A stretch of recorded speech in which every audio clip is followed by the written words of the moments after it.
நோவா ஒரு பிழை கட்டினார். அவர் கடவுளின் குரலை கேட்டார்.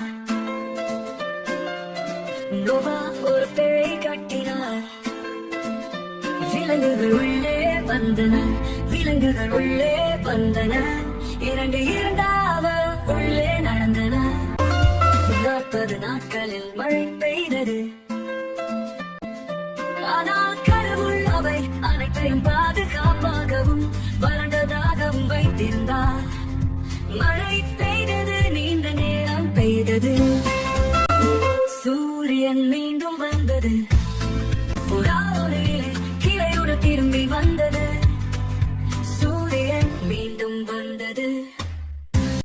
கடவுள் நான் என் வாக்குறுதியை காப்பாற்றுவேன் என்றார். வானவில் மேலே பிரகாசித்தது.